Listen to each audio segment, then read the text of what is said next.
It kind of just like affects my day more. Like I can't I'm like, you know when you're like sad about something but you don't understand it or you're like embarrassed about it. Oh yeah. That's kind of how I react. The only memory I ever remember of crying was I was really into baseball as a kid in the year 03 when we lost to the Yankees in 7 games. Yeah.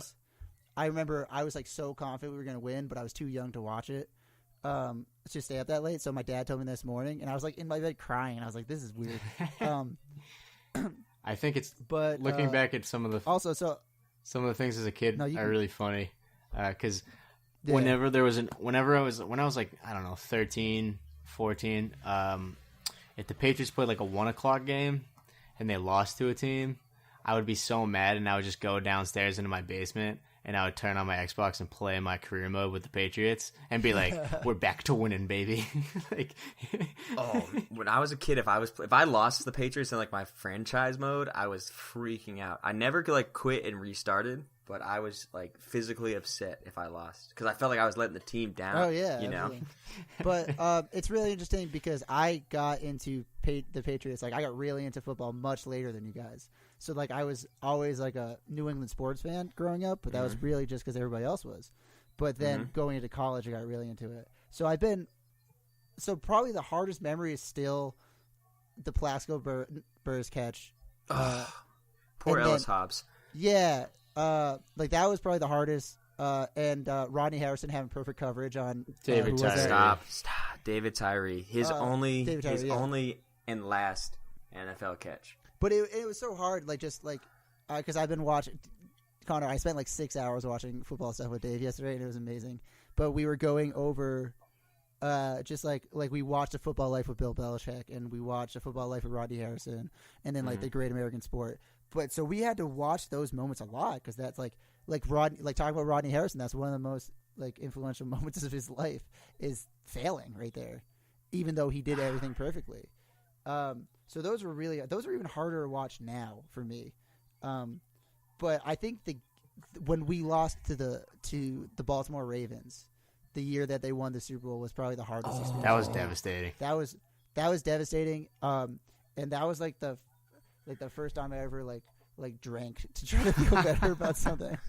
Jeez. You were like 19 years old. No, I was 24. Oh yeah, okay.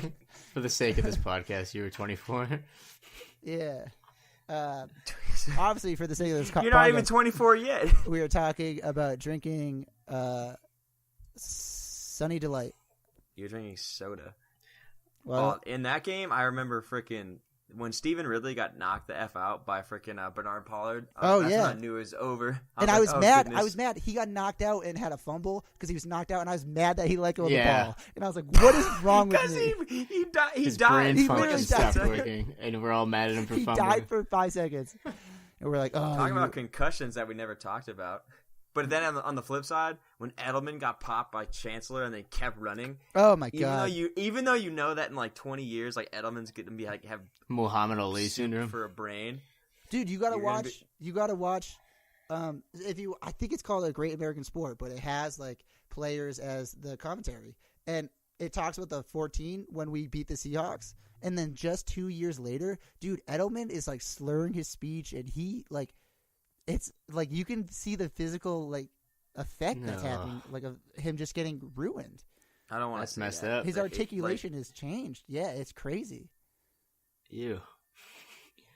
It's almost like when you look at a grandparent and you're like you can see, but like that. And grandparents are usually 60s and 70s, but these guys are late 20s, early 30s, and we're seeing these like things develop, and it's just like. That's where the morality comes in this sport. Yeah, I mean, we've talked about this before, but it's just like you want to like love these guys as warriors and as heroes, but it's just like, can you support this sport going forward when you look at stuff like that? Like, yeah, the Edelman thing like is awesome because like it shows how tough he is, and like that's what our society like we wanted. Like that's masculinity right there, right? But like that's such a twisted way to look at it. And, like, I wouldn't want my kid to, like, bust through that. Like, I played indoor soccer today, and I got popped by a dude and, like, hit the ground, but popped back up, but just went shoulder to shoulder, you know? And I'm like, word. Like, that's fun. But if we went head-to-head and I got up, I'd be like, what the F am I doing? Yeah. Like, my brain is on fire. And yet we root for this to happen all the time. Yeah, it's looking back, it's part of my worst memory ever, which is Wes Welker dropping that ball in 2010, 2011. Right. Which would have won the game, which is super funny because back then I didn't even think about it, but the guy he was super concussed. Like he probably saw 7 footballs going up right then. Wes Welker, who had like 1,400 targets that day, and he was just going over the middle all game long, and Brady leaves one a little behind him, really? And he had no idea where that ball was. Like he was just zonked. But from that point on, I think the worst part was knowing, just kind of like the fear of it after Welker dropped that, just being like, this already happened. It's gonna happen again. Oh my God. No, I won't let it happen twice. And then it just did. And the worst part about this is, like, you look at the Giants now, and hopefully Odell Beckham gets better because he's destroyed his leg today. I haven't seen the replay, but the Giants are 0-5, and they're a freaking dumpster fire team, and Eli Manning sucks, and it's just like, that guy beat us twice. You know what I'm saying? He has 2 Super Bowl rings against Tom Brady, and he's like lanky and unathletic. But I'd also give his Super Bowl ring to that defense because like guys like Osi Umenyiora, Strahan in the first one, and like Justin Tuck, and then Jason Pierre-Paul, like those dudes like made that before. Yeah, so I was gonna say full-handed Jason Pierre-Paul. Yeah. Very good play.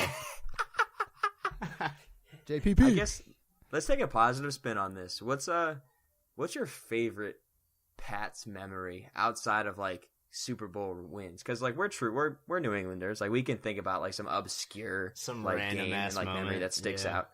Yeah, that's not a Super Bowl, because that's kind of, we all have our favorite Super Bowl moments. I got it. But I got one. When we beat the Broncos in whatever year that was, when we chose to kick the ball because of the overtime. When Bill Belichick made the best coaching decision he has ever made. He literally took his balls and put them right on the table and was like, "We are kicking." That was my favorite moment. Who kicks in overtime? And because it was a regular season game, so if we didn't, whereas like the Falcons game is probably our biggest memory, will be our biggest memory in like 40 years. But I was literally in pain for that entire game. Like I was either like just angry as ever, or stressed out, thinking, no, we have to do it now. We have to come back. So that game though, like it was like we were already down 14-0, like within like 10 minutes gone by or something like that. No, like we were way down in the first half, and then the second half was. So there was literally nothing but up. It was like we hit rock bottom. I was like, yeah, let's do this. That was a lot like the Falcons comeback that like people don't remember, in the sense that like we were down so big. Oh yeah, no, I agree. Yeah, I don't know. I mean, Brady's done it so many times. Connor, are you still there? Yeah, I'm sorry. Stop. I can tell you're texting, and I'm not even looking at you. Listen, because you got to fix your camera. I can still see you. No, his you camera. Jackass. He can see you. Oh yeah. We can only see my your hat. My screen works. I'm so stupid. Oh, you can only see my hat. Yeah, because my computer's angry. There we go. So my favorite memory is a random game against the Steelers where the safety, I don't even remember his name, might have been like William Gay James or something. Sanders. Merriweather.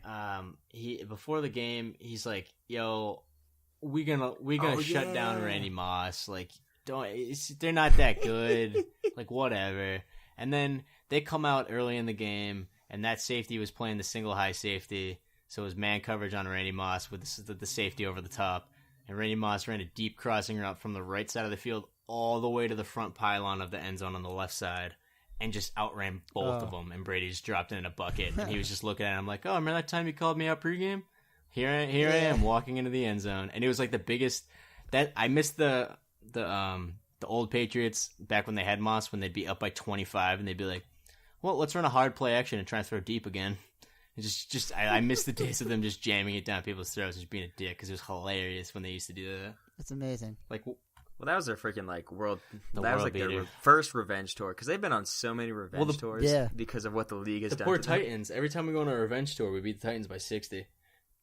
It's awesome. we beat them by like 5 touchdowns twice that year, I think. You know what? Before Connor, what you answered, what drove me crazy, like the thing that upset me the most about being a Patriots fan, when the entire world is rooting for the Falcons, it's like everybody that says to me, it's like, oh yeah, you guys are cool, yeah, Deflategate and stuff like that. It's like, but then like literally the entire country was rooting for the Falcons, and like they just ignored the fact that the Falcons have been caught cheating too. Like it's like, well, first of all, we were allegedly caught cheating with Deflategate, and then like the Falcons were putting noise into their speaker systems. There's so many worse scandals than ours. I know it's what's it, Bountygate with New Orleans, dude. Like everybody's like, whatever. The Patriots, though, like, they've deflated balls. And Aaron Rodgers legit overinflates balls, and no one gives a shit about that. And it's just, like, you could hate the Patriots. You can hate, like, that's completely fine. Like, it's your prerogative, and I'm so fine with that. But, like don't give me those reasons. Just admit that you hate Tom Brady because he's better than everybody. Like, that's fine. It's funny because during Deflategate, they were talking about how they had to blame Brady so that Belichick wouldn't get in trouble because it would have been, like, the third time Belichick's been in trouble. And they were talking about, some people were like, oh, Belichick should be kicked out of the league. Like, he can't be a coach. And I was like, Sean Payton is still a coach. Right? Like, it's crazy. And he was like, hey, tear that guy's ACL for me so he can't play. Like, that was his legitimate coaching advice. Look at what's going on in the NCAA with these coaches. Yeah, we were just talking about look at this FBI sting operation that's got freaking sleazy Rick Pitino down, and yet we're still getting mad at Belichick for cameras and stealing signs. Excuse me, Connor. Rick Pitino is just on a leave of absence. Yeah, right. Screw that guy. He effed up. Oh, I think he's one on of my holiday. favorite, one of my favorite Boston sports like radio moments was the Toucher and Rich show. They had Pitino on to like talk about some book or something, and Fred Toucher says, you ruined the Celtics," and then hangs up right away. That's the best. It was amazing because I went back. They're like, "Wait, Fred, did you actually just do that?" And he's like, "Yeah, I just hung up on him." Pitino didn't even say a word. He just hung up on him. It was hilarious. You suck. You ruined the Celtics. Click. Exactly. Okay, Connor, what's your favorite memory, or one of your favorite memories? One of my favorite memories was probably the Ty Law game against the Colts in the snow when he had all those picks, or we had 4 picks on Peyton Manning. Rodney Harrison had one in the end zone right then, right? Oh yeah. But Ty Law had a game. Ty Law had Manning's Ty Law had 19 games against Manning. He was amazing. Did he really? Ty Law led the league in interceptions the year he left the Patriots. The guy was a stud. No, I'm not saying was he amazing. I know Ty Law was amazing. Are you saying he had 19 interceptions? No, I think he actually has like he has something high, like 5 or 7 or something, but I don't know what he actually is. Well, they used to be in the division before they made it 4 divisions because the Colts were part of the AFC East before they moved to the South. Right. When they added the Texans, so we would have played them twice a year, like a couple in the early 2000s and the late 90s, and that's when Ty Law got drafted. Yeah. And then Manning was drafted 99. No, Ty Law was a beast. By the way, Ty Law should be in the Hall of Fame. If you look at his interception numbers, I agree. He has like twice as many picks as Revis. Does he? You know who they talked about a lot? Like when they were talking about the 2009 season? Ed Reed. Dude, I haven't thought about Ed Reed in a while. I haven't thought about any of that Ravens team. So good. Billy B loves Ed Reed. Wait, who? Dude, that's crazy. Bill Belichick loves I thought you said Ed Billy Reed Bean. I was like, whoa, wrong sport, man. I thought you said that too. I was like, I don't think Billy B? Sorry. Billy Bean for the Oakland Athletics.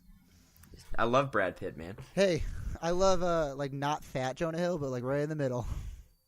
So, slightly obese Jonah Hill. Right in the middle. Or dad bod Jonah Hill. Yeah, a little bit more than that. And then David Patton in the first AFC Championship game against the Steelers when he had that crazy snag in the back of the end zone. David Patton, underrated Patriot. David Givens, underrated Patriot. Oh, David Givens. So gracious. Riche Codwell, anybody? If you think about Ty Law this way, right? So Ed Reed is considered like a perennial, like, gotta have it Hall of Famer, and he had 64 picks, and Ty Law had 53. Yeah. Mm-hmm. Like, no one ever talks about Ty Law as an elite corner. Because Ty Law just did his work and didn't say anything about it. He was a true professional. He's kind of, he's good. How do you do what? He went to the Jets after. And he led the league, and he had like 12 interceptions. Did we release him? Stupid. Well, he had a pick six against the Rams in that first Super Bowl. If that's not like a Hall of Fame moment, I don't know what is. I don't know Like, how many times. So the problem, my big problem with it is